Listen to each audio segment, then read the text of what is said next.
Prabhupada Paramahansa Vairajacharya Srimad Bhagvatam Prabhupada Ki Jai. Jayam Vishnu Paramahansa Vairajacharya Srimad Srila Bhakti Siddhanta Saraswati Thakur Prabhupada Ki Jai.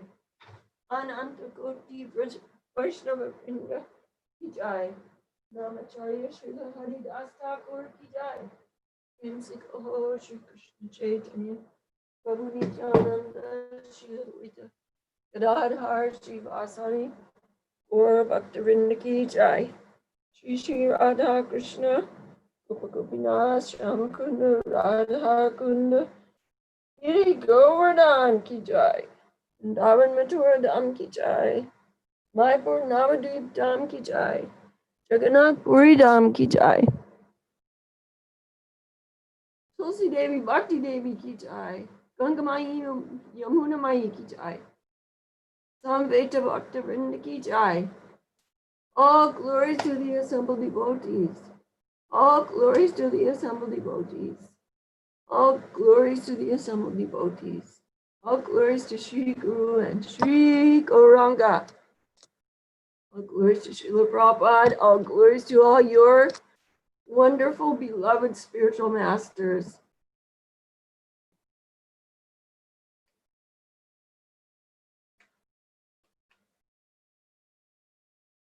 So really nice to be back with all of you. I was missing you for a whole month. I just didn't feel strong enough to do this, but boy, it's so nice to feel strong enough to do class and to be with all of you. It's very, very sweet. Happy. So let's see who's here. Srilekha's here, Ruchi and Jahnavi are here. And looks like Ram Tulsi's here. Haribo Ram Tulsi. Vaishnava Shruti. Pranam Mataji, Hare Krishna. Haribo Vaishnava Shruti. Danvat Pranam Mataji. Hare Krishna, Mataji, Hare Krishna. Good to see you. Danvat Pranam Hare Krishna. So happy to see you. Okay, my darlings. So let's get started. Okay, let's say Om Namo Bhagavate Vasudevaya. Om Namo Bhagavate.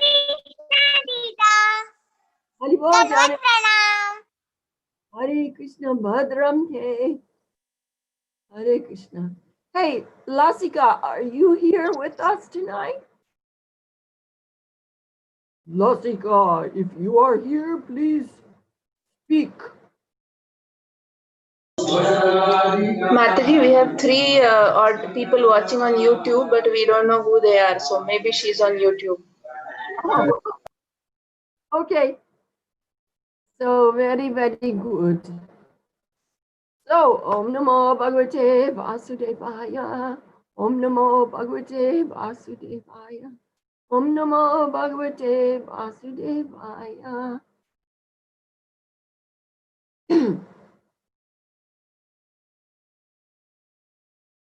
So we're studying tonight, Canto 4, Chapter 3, Text 4.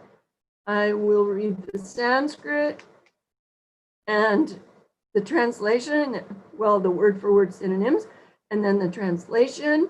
And then if you have a book, or if you have a good memory, or if it's on your phone or your computer, then you can repeat the translation, and then we'll read the purport and go over it again. Okay, Sanskrit for text 4. This is again Canto 4, Chapter 3, Text 4. Tasmin Brahmarshaya Sarve Devarshi Pitri Devataha Asan Krita Swastyanas Swastyayanas Tat Patnyas Cha sapartrikaha tasmin brahmarshaya sarve devarshi pitridevata asankrita swastyayanas tatpatnyascha sapartrikaha. The word for word synonyms. Tasmin. You can repeat. Tasmin. In that sacrifice. Brahma Rishayaha. The Brahmarshis. Sarve. All. Devarshi. The Devarishis. Pitri. Ancestors. Devataha. Demigods. Asan. Were. Krita Swasti Ayanaha. Were very nicely decorated with ornaments.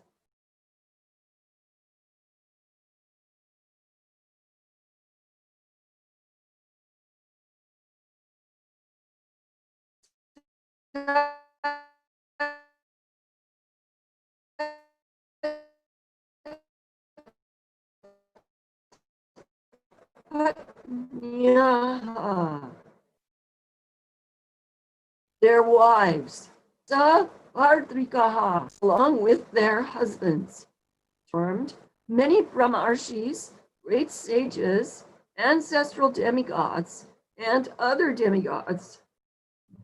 Their wives, all very nicely decorated with ornaments, attended from different parts of the universe. Purport. Oh no, I'm sorry. Sorry, I'm a little out of touch and a little out of practice. Bear with me while I get back to normal. Okay, translation, please repeat. While the sacrifice was being performed, many Brahmarshis, great sages, ancestral demigods, and other demigods, their wives all very nicely decorated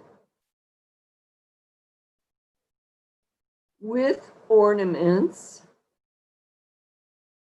attended from different parts of the universe. Purport by Srila Prabhupada. In any auspicious ceremony, such as a marriage ceremony, sacrificial ceremony, or puja ceremony, it is auspicious for married women to decorate themselves very nicely with ornaments, fine clothing, and cosmetics. These are auspicious signs. Many heavenly women assembled with their husbands, the Devarshis, demigods, and Rajarshis, in that great sacrifice named Brihaspati Sabha. It is specifically mentioned in this verse that they approached with their husbands. For when a woman is decorated nicely, her husband becomes more cheerful. The nice decorations, ornaments, and dress of the wives of the demigods and sages, and the cheerfulness of the demigods and sages themselves were all auspicious signs for the ceremony.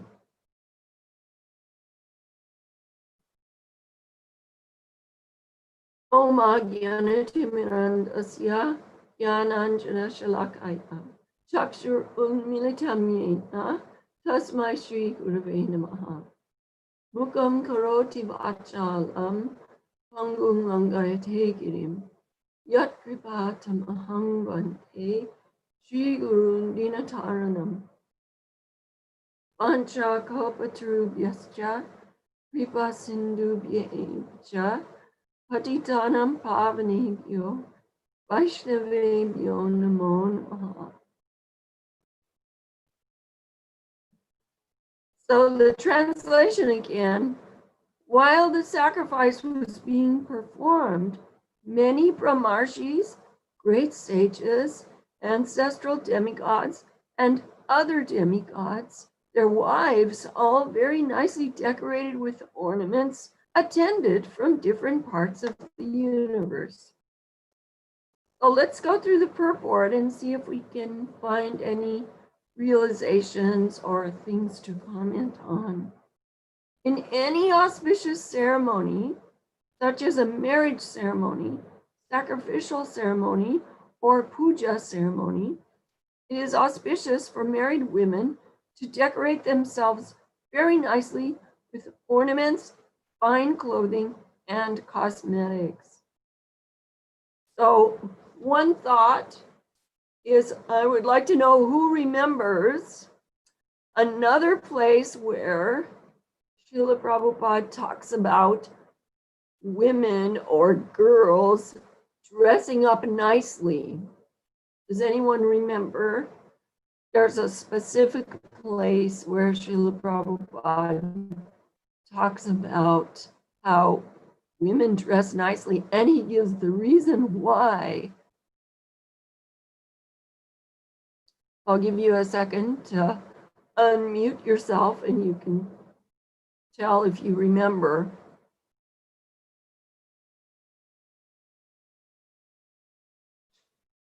Okay, so let me just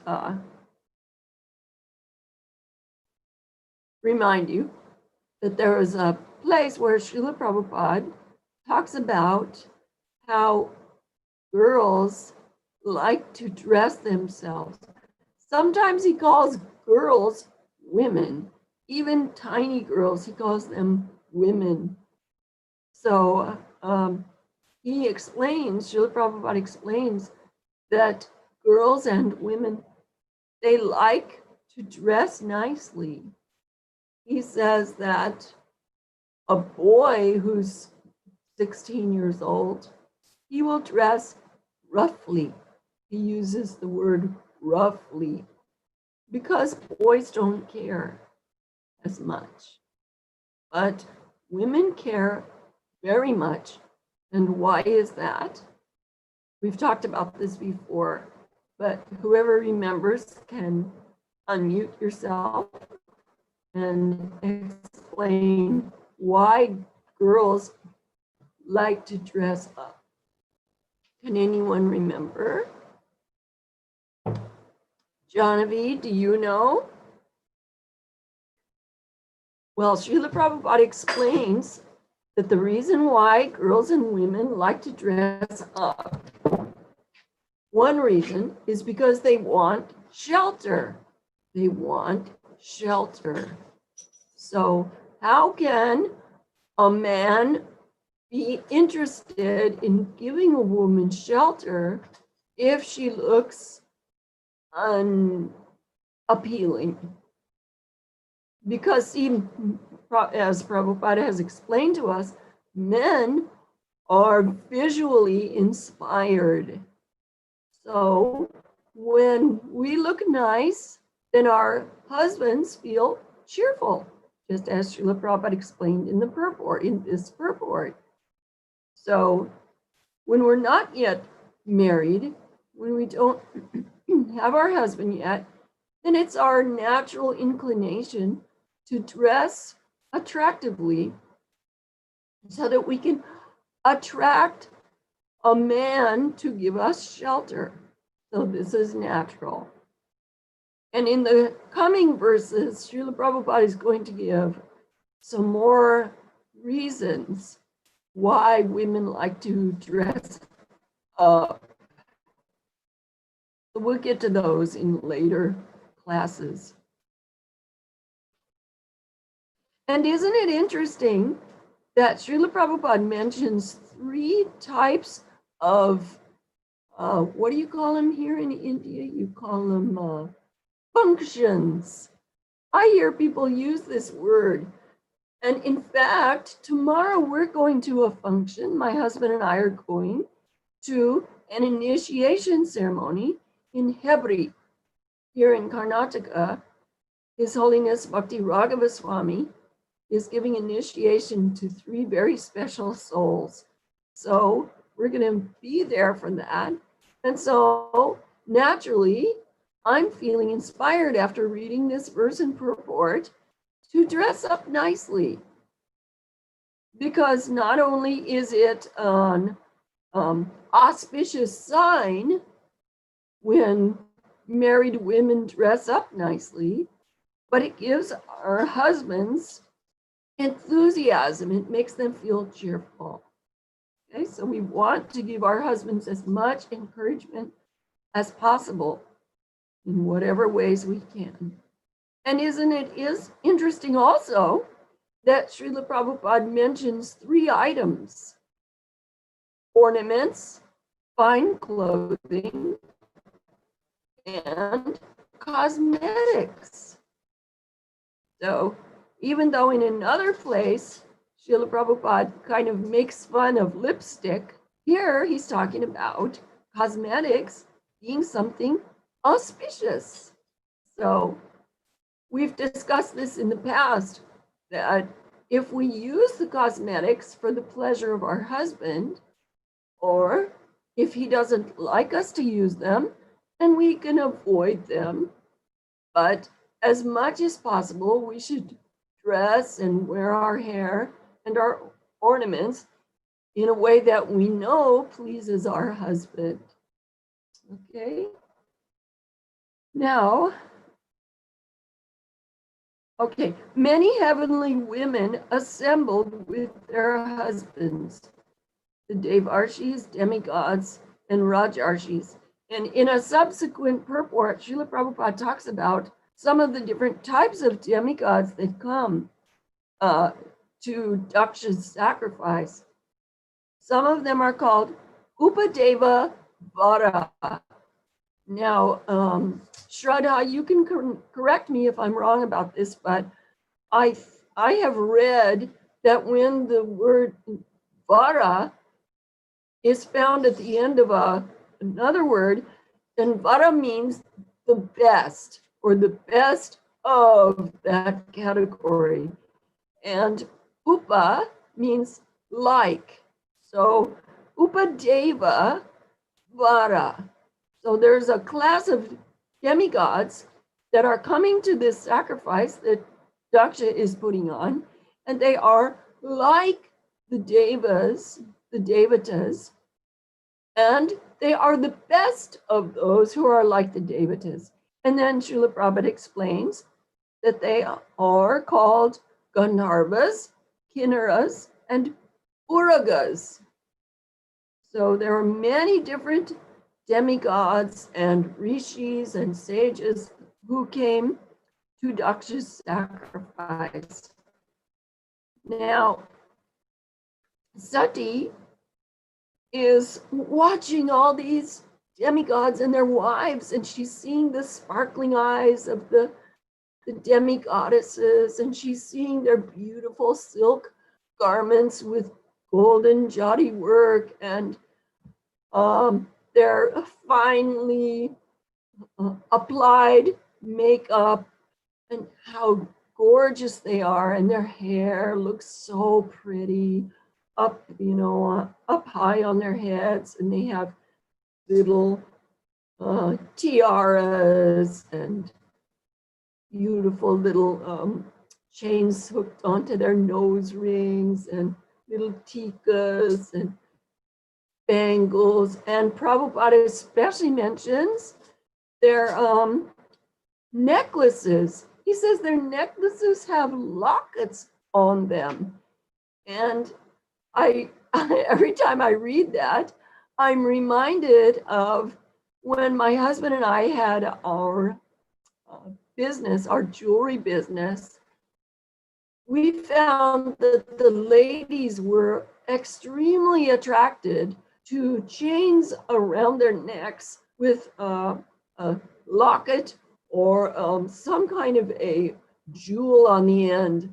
So this is very common and natural for ladies to want to dress up like this.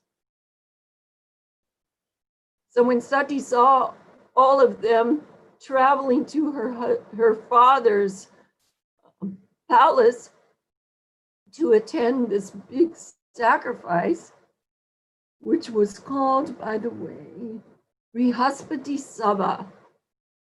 Brihaspati Sabha. So does anyone know? Well, first of all, I'll finish that sentence. Sati was watching all of them traveling, and she could hear them talking on their airplanes. And they were talking about this sacrifice that they were going to attend. So she was thinking, oh, my father is inimical toward my husband. How am I going to be able to go to the sacrifice? I want to see all my sisters and my aunties. I miss them so much, and it's so much fun to dress up and be with all my family members, all the girls. I want so badly to go. And so she decided to approach her husband very humbly. And she said, my lord, there's a sacrifice going on at my father's house, and he's inviting all the demigods. So if you so desire, then we can go. So Srila Prabhupada is pointing out how sweetly she approaches her husband and how respectfully she promotes the idea of going to the sacrifice.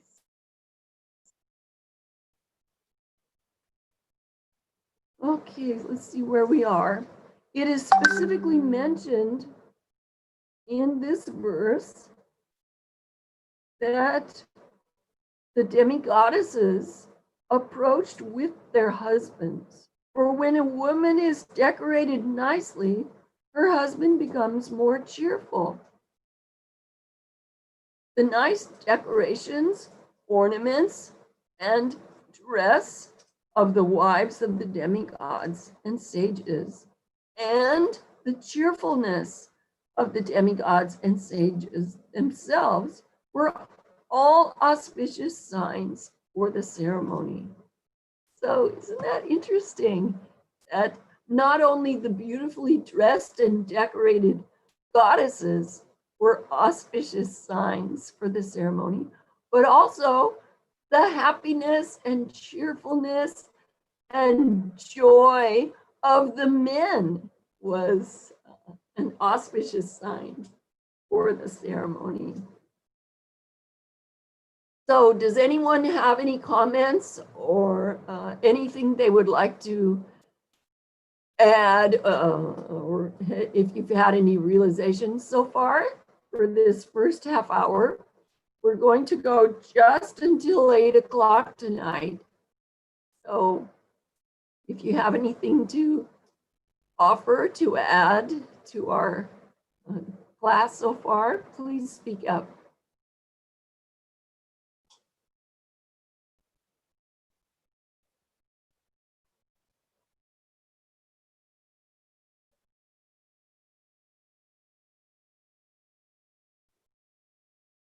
We had a nice experience today. I'll just share with you. Aparabhakti and Sauraseni, two very good friends of ours, brought me back to Udupi today from Shimoga. And we went to Udupi Krishna Temple for darshan. And after we finished taking darshan, Haribol Lasika, after we finished taking darshan, we walked out of the temple in the inner part of the temple where Udupi Krishna is, and out into the hallway next to his temple room. Haribol, welcome Lasika. So nice that you joined us. So just don't let me forget, I'm telling you a story about Udupi Krishna Temple. But Lasika, tonight we were studying Canto 4, Chapter 3, Text 4. So you can read that on your own. And then, of course, the class gets recorded and posted on YouTube. So you can also hear what we shared so far. Okay, so back to Udupi Krishna Temple. When we came out of the darshan, we heard Hari Bo, Hare Krishna. And we looked over, and there's one Brahmin who does seva at the Udupi Krishna Temple. And he's very short. He reminds me of Vamanadev because he's a dwarf. Any of you who have been to Udupi Krishna Temple, you've probably seen him. He's very popular. Did you want to say something, Srilekha?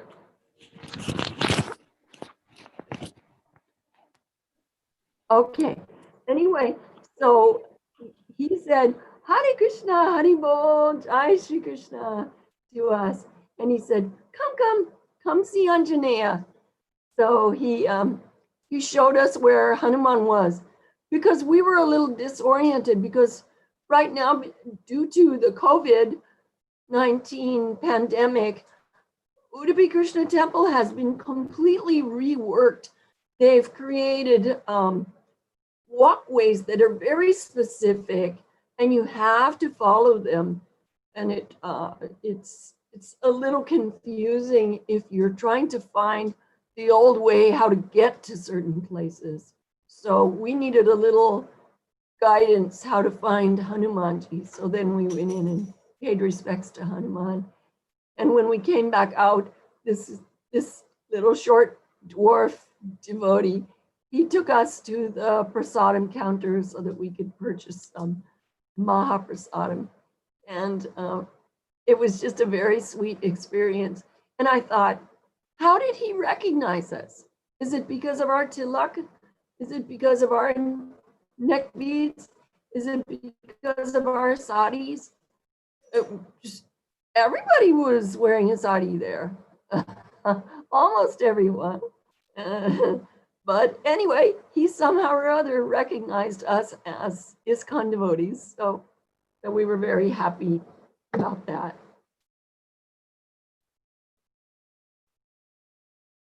I have to check my internet connection. Looks like it's okay. I hope you can all hear. All right, so now let us turn to Fascinating Womanhood, Chapter 4. Appreciate him. So everyone was supposed to read this chapter a month ago. So I certainly hope you've had a chance to read it. So there were some things that I highlighted I would like to share with you. What to appreciate? Character. Look for traits in his character to appreciate, such as honesty, dependability, kindness, and love. Number 2. So number 1 was character. Appreciate his character. Okay.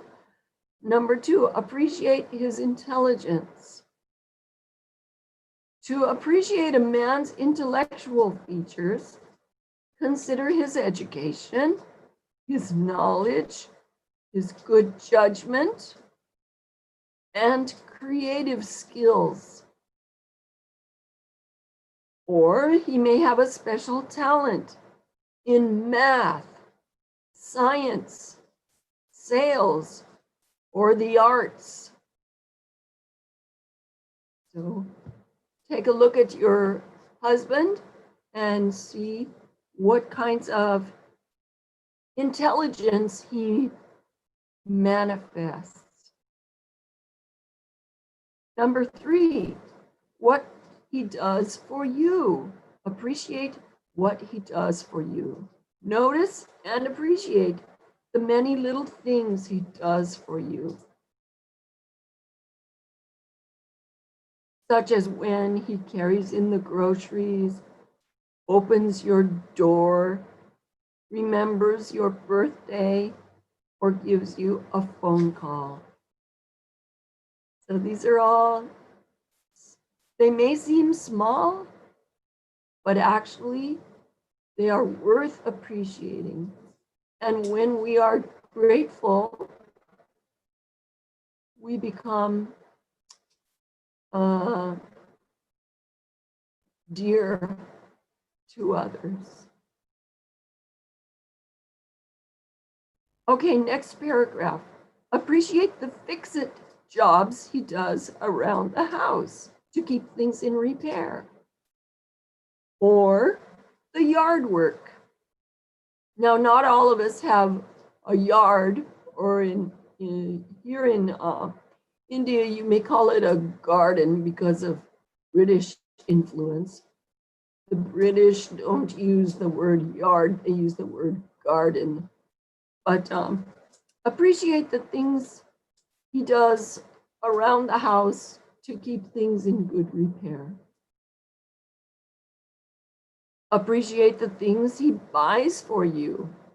Furniture, clothes, miscellaneous items.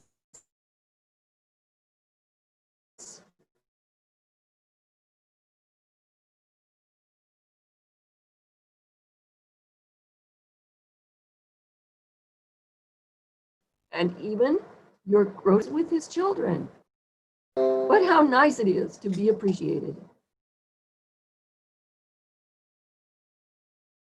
How much it does for the relationship. Or perhaps your husband doesn't do any of these things. Then appreciate the most important thing of all. Appreciate his Krishna consciousness. How attached he is to his sadhana, to the Lord of his heart, to his guru, and to following their instructions. How attached he is to keeping his vows to his spiritual master. And then we'll go on to what Helen says. She says, appreciate his occupation in making the living, his many hours of toil and effort away from home to provide a living for his family. Many women fail in this respect. They take this for granted. They don't really count his daily grind as something to appreciate. It is just part of what is expected of a man, his duty. They could take a lesson from women in the past. In the early days of America, a man was appreciated if he only kept food on the table. This was especially true on the western frontier of America, where life was hard. A man had to build his own shelter, protect his family, and grow his own food. Survival was his foremost concern. Not much more was expected of him. His very existence was appreciated. Today, a man's efforts are less visible and therefore less appreciated. Although he no longer builds his own shelter, actually, my husband built our shelter. He built our house himself. But that's rare. Not every man does that anymore. So,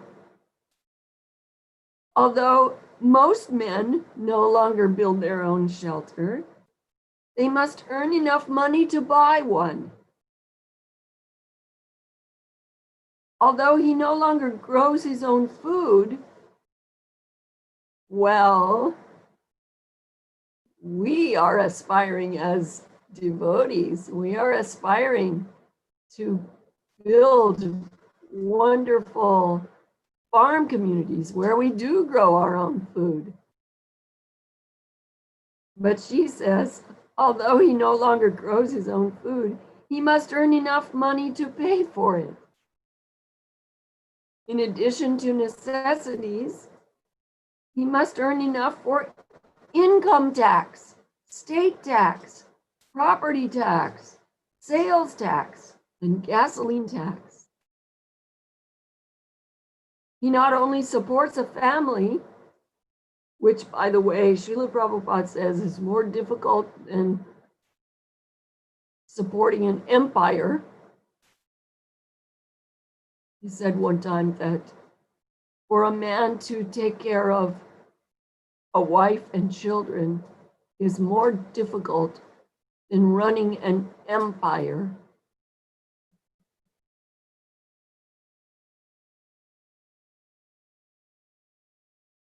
So he not only supports a family, but a federal government, local government, school system, highway systems, and various organizations. When your husband succeeds in earning enough take-home pay to provide even the most basic necessities, he is worthy of appreciation. Your appreciation may mean more to him than his paycheck.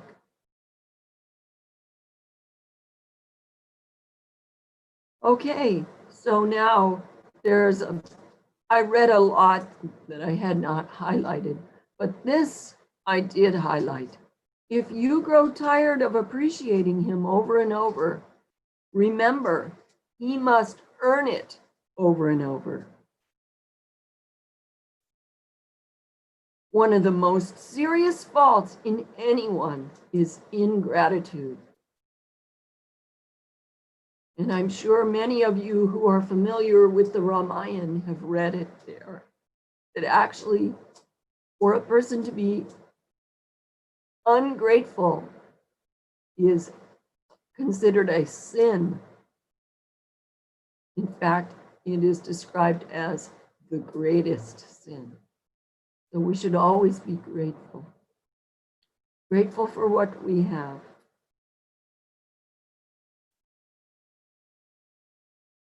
Okay, let me go over to page 71. Is anyone using this book? I'm going to go back to this page.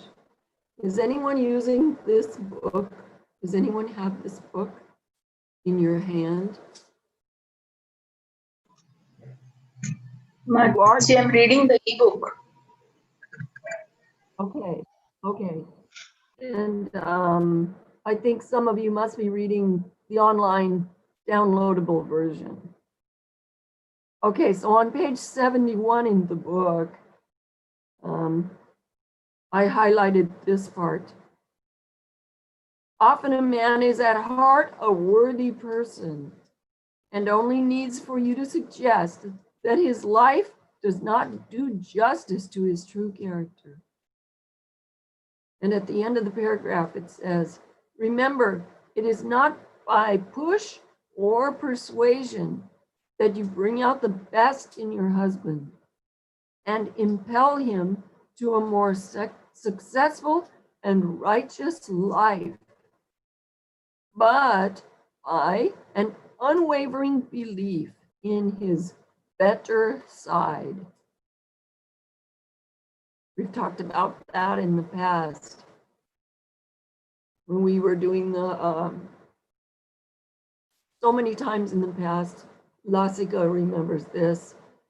We have done the folding back exercise where you have a piece of paper, you fold it in half, and you open it back up again. On one side, you write the things about your husband that annoy you or disturb you. And then on the other side, the other folded side, you write the things that you appreciate and admire about your husband.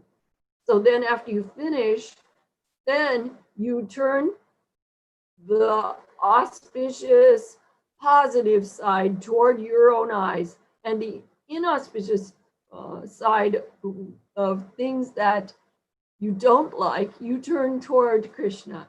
And you just let Krishna take care of those things. But you focus on the positives. It's not that you're unaware. It's not that you're in denial. You recognize that your husband has faults, just like you have faults, but you focus on the good. You focus on the positive. And let Krishna take care of the rest. Okay, let's go back into the past. The next little subtitle is Go Back into the Past. And there's a section that I highlighted, which reads, tell him what first attracted you to him. Experiences in early marriage that aroused your appreciation. Difficult circumstances that he faced with courage and persistence. Like I remember when we realized that we could no longer live in the temple. Remember this little photo that I showed you? I don't know if you can remember seeing this, but this is my husband. When we first got married, he was the president of the Fullerton Temple. And this little temple was just a small house, but it was very popular. It was very well attended. We had a huge congregation, and every Sunday we had 75 to 100 people coming for the Sunday feast. So it was a very successful little preaching center. But after we realized that we could no longer live there because our children were very small and they could have easily run out into the street and gotten hurt. So we decided to move out into the countryside. So after we moved to a house up in Northern California, my husband had to figure out how to support us. So with great courage and determination, he went out and he found himself an occupation. He learned how to become a realtor. And for a person to become a realtor means to buy and sell houses, to help people find houses. Is not an easy thing in America. It's much more difficult than it is here in India. Here in India, anybody can call himself a realtor and pose as a person who is capable and expert and licensed to help you find a property. But in America, you can't do that. You will be arrested and put in jail if you do that. So my husband had to take very difficult tests, exams, but he passed them all with flying colors. He became an expert realtor and he became the best in the office. So this is an example of the type of thing we can remember from the past to admire our husband for. Remind him of his past successes and victories.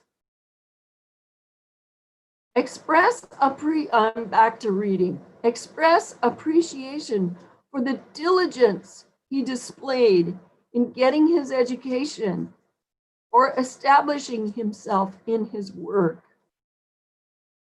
Remember specific instances when he displayed intelligence, character, or ability. So what to speak of when he works for someone else, when he builds his own business, that's even more difficult. So if we, as Helen Andelin says in her book, in another section, she says, if you just think about your husband, you will find so much to appreciate. Think about him, and you will find so much to appreciate. So then on the next page, 72, she goes over faults that we may find in our men.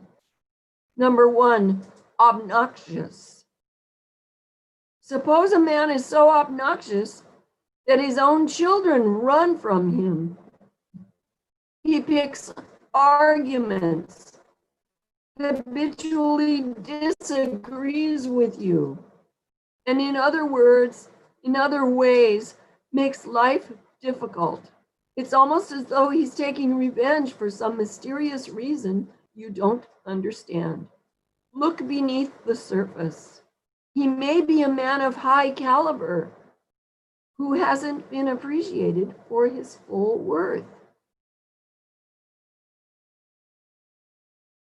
When a man of quality with a good self-image is not fully appreciated by his wife, he can become difficult to live with.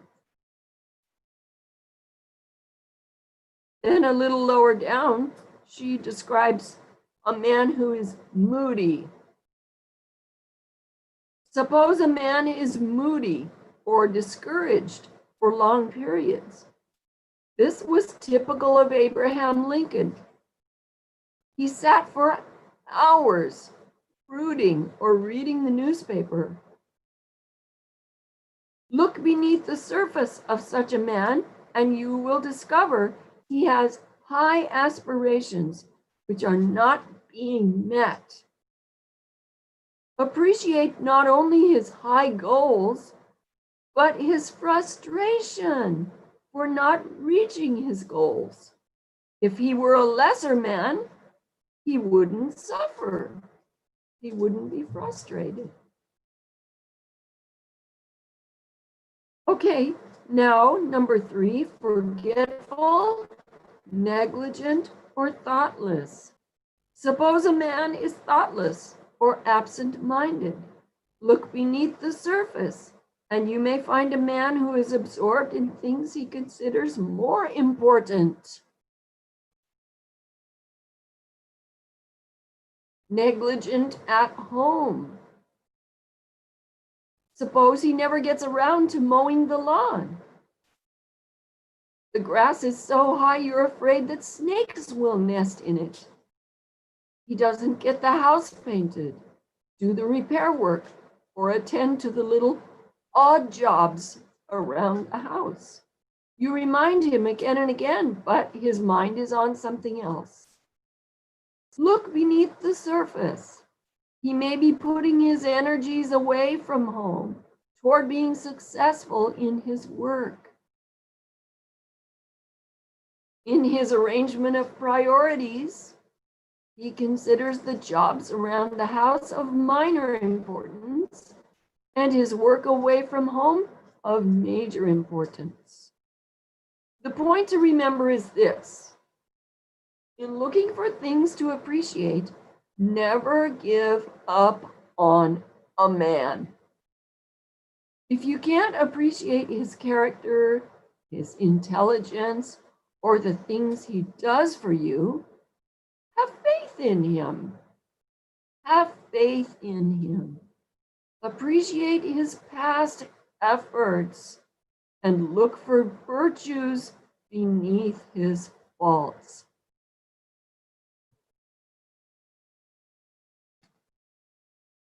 Okay, page 75, in case you have the book, top of the page. So this is in one true story. It's a testimonial that was submitted by one of the readers of Helen's book. She said that all the wonderful things about my husband, I just took as a matter of course.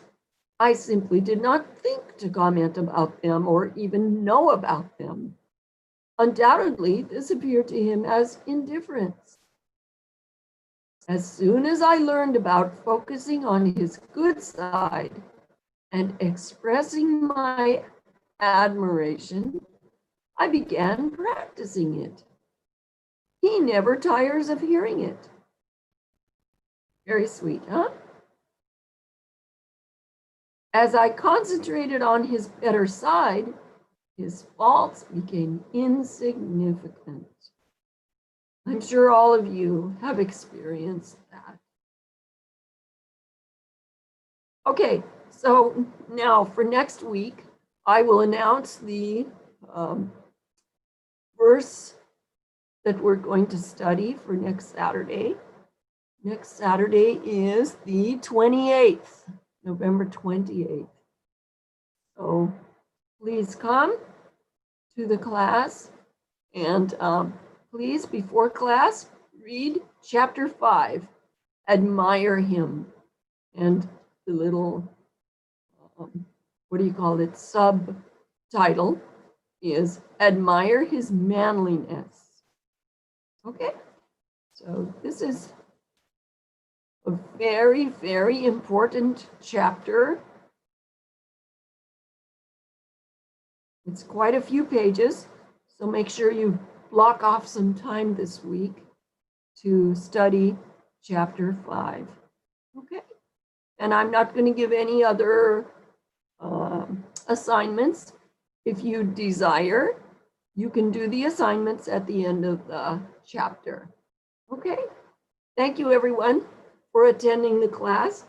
And if anyone has any questions or comments or realizations, or if you've written anything in your love booklet this week or this last month, actually, please share it on the Power of Inspiration group. All right. All glories to Srila Prabhupada. And I hope you all had a very auspicious Prabhupada Tirobhav Mahotsav. We had a wonderfully ecstatic celebration. First, we had Govardhan Puja, which was so nectarian in Shimoga. And then we had a very intimate, sweet celebration for Srila Prabhupada's disappearance day. So I hope you all had an inspiring week.